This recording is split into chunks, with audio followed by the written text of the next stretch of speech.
I told this story naman before. I wanted to go to med school, but then I didn't make it. So as early as fourth year, nakita ko na medyo prestigious yung med school. So I wanted a backup. And I had this weird thing kasi na, sorry, Atenista kasi ako. So sabi ko basta Ateneo lang. Kung hindi Ateneo Med, Ateneo Law. So my backup nga was, as funny as it sounds, law school. I never really parang passionately wanted to become a lawyer.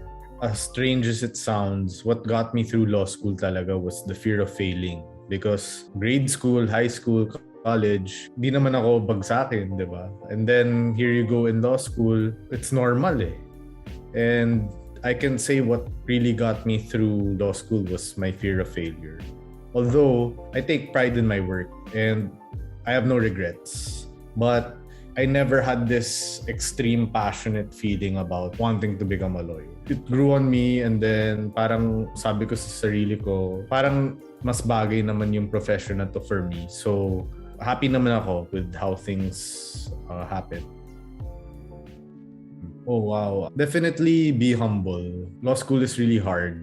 And first year kasi when I came in, my mentality was, I won't fail because okay naman ako nung college. Yun nga, law school brought me to my knees. It taught me about humility, to have fun because law school actually goes by so quickly. So those two, be humble and enjoy the journey. Siguro happiest was when I found out I was going to graduate from Ateneo because from first year, even until fourth year, you're never sure that you will graduate eh. There's that fear of failure nga na, and to finally see the grade that I would graduate, I was so happy. And then sad, madaming beses. There were many failures I had to go through. It took me 5.5 years to complete my Juris Doctor degree. Along the way, there were many challenges. Many times I wanted to give up. There are many moments. But in general, yun, yung failures talaga. And the day-to-day what-ifs. Because yun nga, yung what if na yun, it continues from first year until, and to finally have that relief na, okay, graduate na ako, mission accomplished. That was my happiest moment siguro. Well, like me, I never wanted to go to law school. I just tried it out lang naman because hindi ako natanggap sa med school and I didn't want to work because ang sabi nga sa akin nun was pag nakatikim ka na ng sweldo, mahirap na, di ba? You wouldn't want to go back. And then, I was a BS Bio grad, so masters naman. Hindi naman ako scientist, di ba? So, I just really went to law school to try it out. And I think yun yung best thing. In the real world, trying something out isn't a big deal anymore. And that's law school. It's supposedly a school for mature people and adults. So, enroll, and then if you don't like, at least nasabi mo na na-try mo. But you'll never know until you try. If it interests you, I think at the very least, if something interests you, you should try it. So, when in doubt, go to law school. Oh, study tips. Well, number one, put in the time. There are no shortcuts talaga. You should treat law school like a job.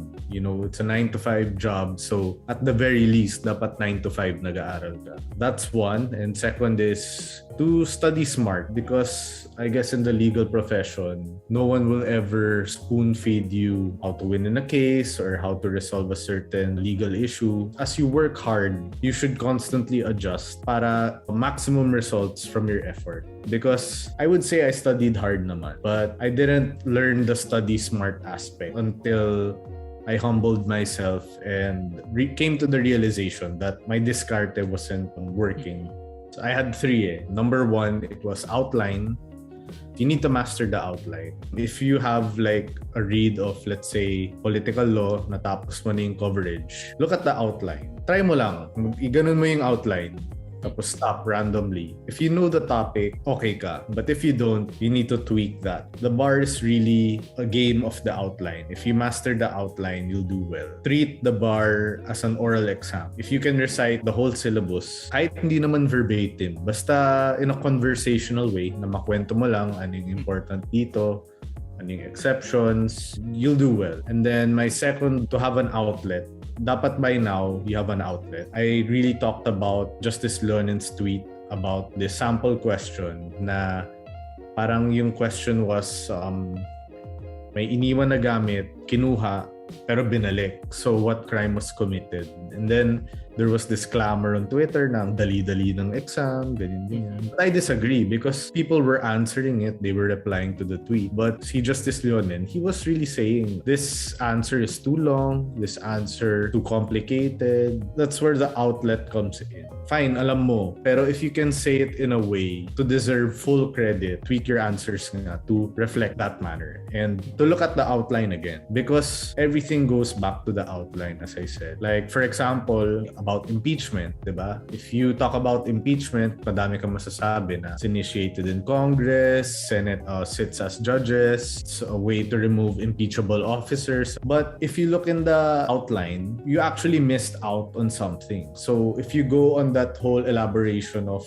what is impeachment, kulang yun. If you look at the outline, impeachment falls under non-legislative power of Congress, diba? So if you were to answer, that would be the best way to say that impeachment is a non-legislative power of Congress, followed by the elaboration. And I think that an answer like that gives full credit. So ayun, yun yung outlet. You have to say your answer in accordance with the outline. And then my last piece of advice, all out. Many will disagree with me on this, but at around this time, Monday to Sunday na ako nag-aaral, all out and time to be selfish. You're a barrister. We have this motto in our fraternity nga na barrister is king. So you should make it a point that you do and you get the things you want to do.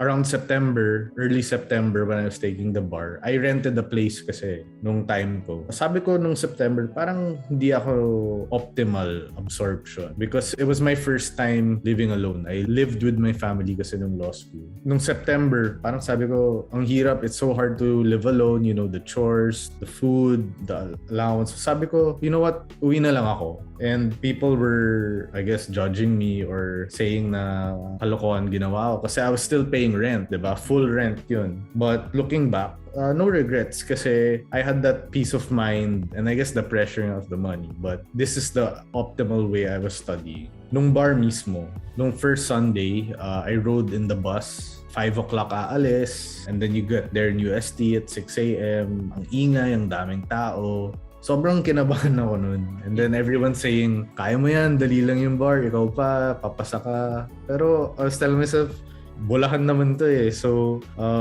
tas di ako makakoncentrate kasi ang ingay. Tas everyone's touching you, they're trying to cheer you on. So, nung second week onwards, patid ako sa site at 4 a.m. And I know the people who brought me to the site na hassle sila. But yun nga, all out. Like I knew if I would go to the site at 4 a.m. habang wala pang tao, makakabasa ako. And then, bonus tip pala, 80-65 doctorate. During my bar, my friends and I were computing grades, like paano tayo papasa ng bar. To my surprise, dun ko lang talaga nalaman is, if you get an 80 in the morning subject and a 65 in the afternoon, you won't pass naman, but you will get 74 point something. Yeah, so parang sabi ko, 65, ang baba naman nun. Like siguro naman, 68 or 70 naman yun. Diba? So, it became my goal talaga to focus on the morning subjects. And then, for the afternoon, kahit bagsak, okay lang sa akin. Basta wag lang 64 pababa. Yun na yung goal ko. So, that's what gave me the confidence during the bar. Kasi, first week, sabi ko, okay, poly, feeling ko 80 naman ako dyan. And then, labor, baka 70 or lower pa. Pero sure ako, hindi 65. I wasn't scared. And then, I had this light bulb moment ng third week. Pagod na ako. But it was during the commercial law exam. Sabi ko, parang nag-double 80 ako dito. And parang tumaas balahibo ko. Kasi na-feel ko na lawyer na ako. Third week. I can only say this now kasi nga mukhang mayabang ako if I said it back then. But ayun, true enough, third week was the week where I got 2 line of 8s. And then I guess one more, fear is your friend. Lahat naman ng tao kinakabahan. I used to study in the Ateneo Law Lib, and then katabi ko pa nun yung valedictorian namin. And then yung valedictorian namin, pag magbe-break time siya, magro-rosaryo siya. And then I really talked to him. Sabi ko, bro, ba't ka nagdadasal? Ang talino mo. Ako nga, di nga ako nagdadasal eh. Parang magpa-Facebook lang ako, Instagram. And he told me na nakakatakot talaga, bro. Ganyan. That moment also came to me as a realization na wala, at the end of the day, everyone's scared. And just use it as your friend to drive you to work hard. It will never leave until you actually see the result. Number one is definitely, I would not have rented an apartment. Kasi iniba ko yung study habits ko out of nowhere. Kasi parang at the moment, it seems so nice na paggising mo, malapit lang sa school, so doon ka na mag-aaral buong araw. Pero yun, stick to your study schedule. And I wish I believed in myself then more. Because ang goal ko lang talaga nun while I was studying is maka 75. Parang looking back, kaya naman to get a better grade eh. Like, yun nga, I should have aimed to top, even though that wouldn't have happened siguro. But kaya talaga eh. Like, the bar is a reset button. Whatever law school ka, wala eh. I mean, the examiners naman won't look at the blue book and say, wow, taga Ateneo to, taga UP to, taga San Beda. So anyone can top the bar, anyone can do well. To the barristers, by now, being true to yourself, you'll know naman if you put in the effort or not. So to those who grinded it out, I congratulate you, and I assure you it won't go to waste. And malapit na, and start trying to answer questions already and to practice recall by reading the outline. So yan, sorry medyo mahaba.